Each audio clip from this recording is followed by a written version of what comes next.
मित्रांनो, एका साध्या माणसाने गाणगापूरला जाण्याचा निर्णय घेतला. तो फक्त दर्शनासाठी गेला होता, पण परत आल्यानंतर त्याच्या आयुष्यात काहीतरी बदललं गेलं. पूर्वी सतत मोबाईल आणि दुनियादारीमध्ये हरवलेला तो माणूस आता शांत बसून नाम घेत होता. सकाळी उठल्यावर दिगंबरा दिगंबरा म्हणत होता आणि गावातील लोक म्हणू लागले की याला दत्तछंद लागला. पण मित्रांनो, प्रश्न असा आहे की गाणगापूरला गेल्यावर लोकांना अचानक दत्त महाराजाबद्दल एवढी ओढ का निर्माण होते? हे फक्त श्रद्धेमुळे आहे की त्या जागेमध्ये खरंच काहीतरी वेगळं आहे? तर मित्रांनो, गाणगापूर इतकं खास का मानलं जातं?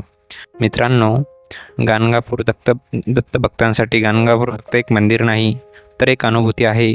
मित्रांनो, असं म्हणलं जातं, नरसिंह सरस्वती यांनी दीर्घकाळ वास्तव्य इथे केलं, म्हणून आजही लाखो लोक इथे श्रद्धेने येतात.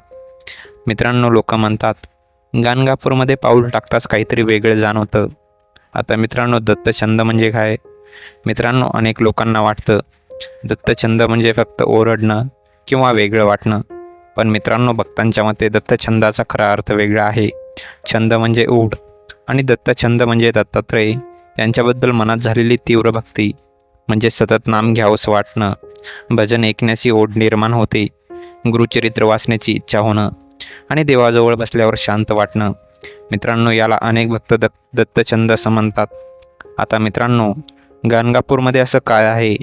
मित्रांनो, कल्पना करा, सकाळपासून मंदिराचा घंटांचा आवाज, दिगंबरा दिगंबरा हा जप, हजारो भक्तांची श्रद्धा, संगमाचं शांत वातावरण, भजन आणि आरती. मित्रांनो, हे सगळं मिळून एक खूप शक्तिशाली भावनिक वातावरण तयार होतं आणि मानवी मन अशा वातावरणाने खूप प्रभावित होतं. मित्रांनो, आता श्रद्धा माणसाला बदलू शकते का? तर हो मित्रांनो, अनेक वेळा श्रद्धा माणसाच्या विचारामध्ये मोठा बदल घडवते.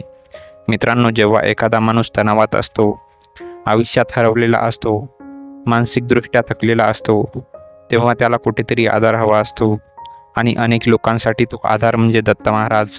मित्रांनो, असं लोक सांगतात की गाणगापूरमध्ये गेल्यानंतर मन शांत होतं, भीती कमी होते, पॉझिटिव्ह विचार वाढतात आणि त्यामुळे भक्ती अजून वाढते.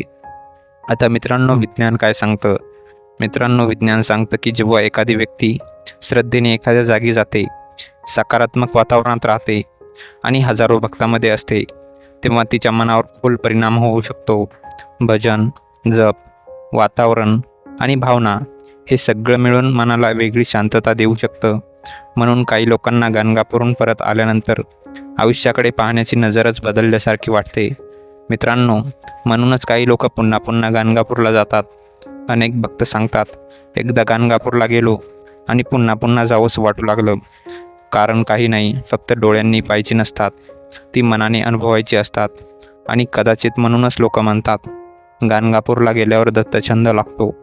मित्रांनो, काही लोकांसाठी गाणगापूर म्हणजे शेवटची आशा असते. कोणी आजारातून शांतता शोधत असतं, कोणी मानसिक त्रासातून बाहेर पडण्याचा प्रयत्न करत असतं आणि जेव्हा त्याला तिथे थोडी शांतता मिळते, तेव्हा त्याचं मन दत्त महाराजांशी जोडून जातं.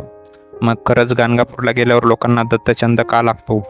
कदाचित त्या जागेतील श्रद्धा, वातावरण आणि भक्ती माणसाच्या मनाला आत्मस्पर्श करते आणि एकदा मन दत्तांच्या नावाशी जोडून गेलं की मग दिगंबरा दिगंबरा हे फक्त शब्द राहत नाहीत, तर ती आयुष्याची भावना बनते. मित्रांनो, तुम्ही कधी गाणगापूरला गेला आहात का? आणि तुम्हालाही तिथे काही वेगळी अनुभूती आली आहे का?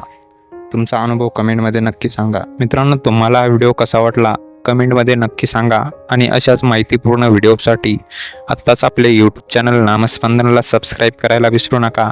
कारण मित्रांनो, आपण ह्या चॅनलवर असाच श्री दत्तगुरूंशी रिलेटेड कंटेंट आणत असतो. त्यामुळे मित्रांनो, सबस्क्राईब करायला विसरू नका आणि मित्रांनो, तुमचा अनुभव कमेंटमध्ये सांगा. मित्रांनो, जाता जाता तुम्हाला श्री गुरुदेव दत्त ही कमेंट करायची आहे, कारण ही तुमची कमेंट श्री दत्त गुरुचरणी अर्पण होणार आहे. भेटूयात मित्रांनो अशाच एका नवीन व्हिडिओमध्ये.